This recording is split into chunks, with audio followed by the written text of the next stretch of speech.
Before we watch this next clip, take a second and consider how much of your life is transmitted over the internet. So much is at risk of being hacked. Head over to nordvpn.com/TYT right now for 75% off of 3 years of military-grade encryption for up to 6 of your devices. Sign up now and get a free month when you use the code TYT.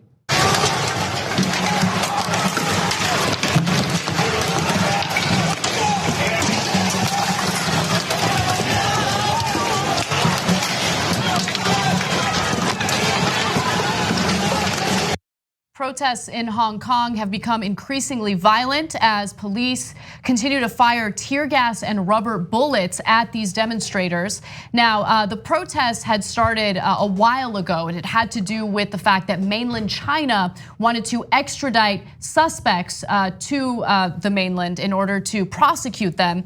And there was a reaction to that, a negative reaction to that by these demonstrators, because Hong Kong is supposed to have autonomy. It's supposed to be independent from mainland China.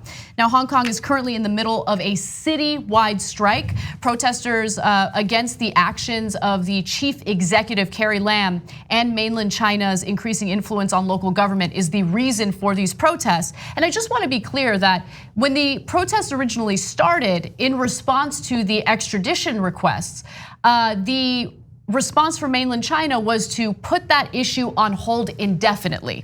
Now, I think in most situations in most other countries that would calm the protesters down and they would probably disperse and stop protesting. That is not what's happening in Hong Kong. They want more. And it's pretty inspiring, but unfortunately they are being met with increasing violence. The protests, initially over an extradition bill to send suspects to China, have turned into a broader movement for the semi-autonomous city. Protesters and other supporters are demanding the protection of freedoms promised under the terms of the handover, a policy known as one country, two systems, as well as accountability from the Hong Kong government, which ultimately answers to Beijing. Now I want to get into the violence that's occurring in just a minute, but Cenk, do you want to jump in? Yeah, so the big difference maker here is labor. When they start working and people stop making money, that's when people get really upset. So now China's threatening action, and obviously now the cops have stepped up to violence, including pro-Beijing guys in white shirts. So that's not technically part of the cops. So you've got the cops, you've got some sort of vigilante action, probably funded by the Chinese government. We don't know for sure. Anyway, but what's driving all of this and getting everybody's attention is the workers. So the 200 flights are grounded because 2,300 people in the civil aviation industry participated in the strike. And now a lot of the labor movement is participating in the strike. It's no longer just the teenagers and the young in Hong Kong that are doing it. And so that's got everybody spooked. Like, whoa, now it's hitting our pocketbook. It got really serious. That's why, by the way, Israel doesn't want the BDS movement and gets most touchy about that. Because when you start, that's why apartheid went down, because we did an economic boycott of South Africa. So when you start touching economics, that's when stuff gets real. And that is why you're seeing an over-the-top reaction from the government of Hong Kong and perhaps soon China. So let's talk a little bit about the violence. When we initially covered the protests, when they broke out in response to mainland China's extradition demands, there was notable violence by police toward these demonstrators, even to the point where you'd see demonstrators on the floor. They're not posing any threat or any harm, and the cops would just gang up and beat up on these demonstrators. The situation hasn't gotten any better in that regard. It's gotten worse. Riot police fired tear gas, rubber bullets, sponge grenades, and pepper spray on protesters in at least 7 locations, including a main area near the government headquarters. Residential neighborhoods were shrouded with clouds of tear gas, and residents were seen yelling at police or hurrying away. What's kind of incredible, as you go through some of the video that's available online of these demonstrators, you'll see elderly people who are part of these demonstrations fighting back against the police. And when I say fighting back, I'm not saying carrying out violence. They're yelling at the police. They're demanding that they stop treating the protesters the way that they are.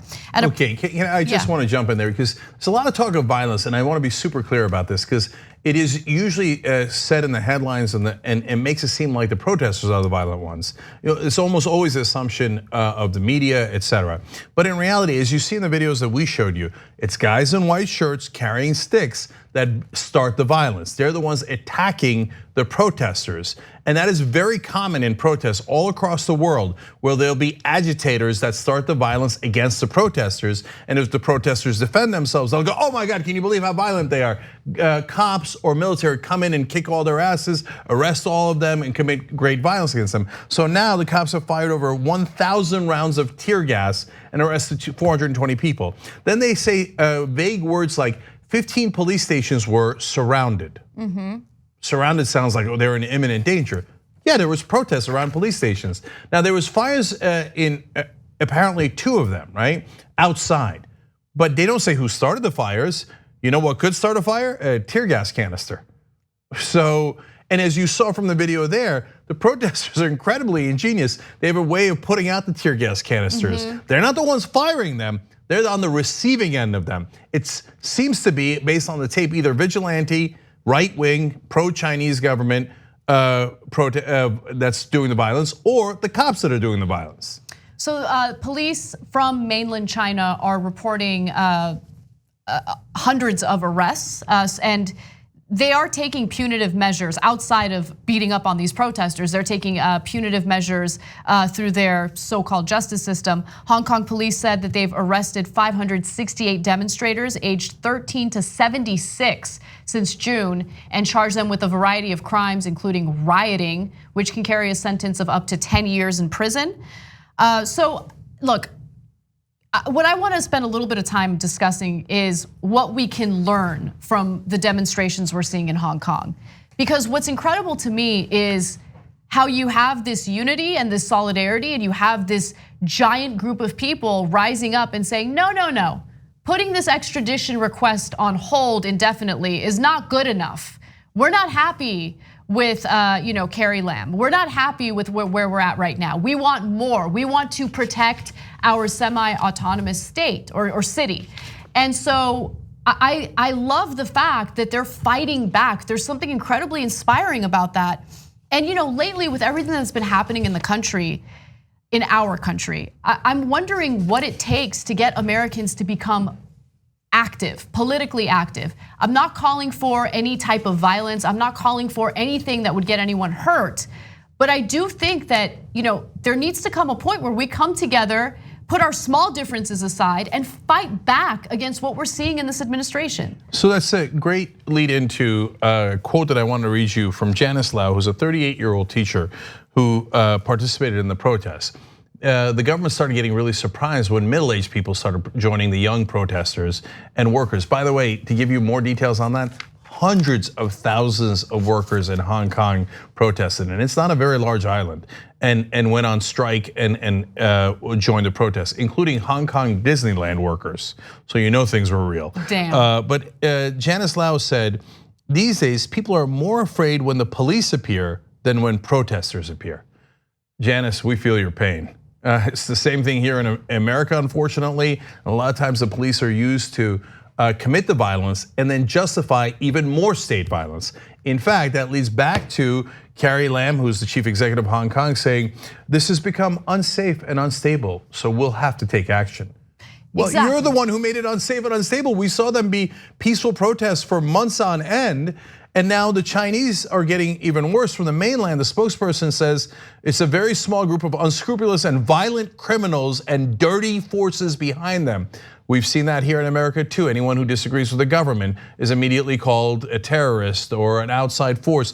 Erdogan uses that and Russia uses that also all the time. It's outside forces. And in fact, they said, and then they follow up with those who play with fire will perish by it.